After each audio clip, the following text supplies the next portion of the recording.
भूतिया हवेली की रहस्यमयी रात। गांव के बाहर एक पुरानी हवेली थी जिसके बारे में लोग कहते थे कि वहां आत्माओं का साया है।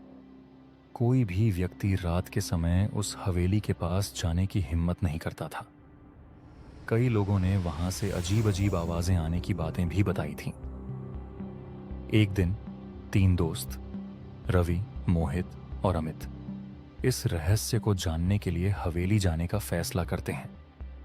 गांव के बुजुर्गों ने उन्हें मना किया, लेकिन वे नहीं माने। आधी रात को टॉर्च लेकर वे हवेली की ओर बढ़े।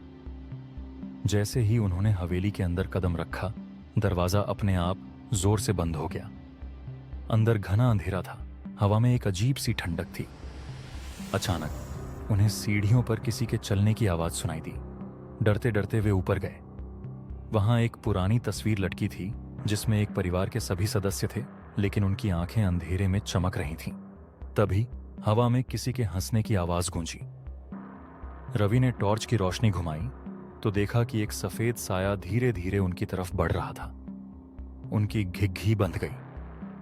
अचानक हवेली की खिड़कियां में अपने आप खुल गईं और एक जोरदार झटका लगा।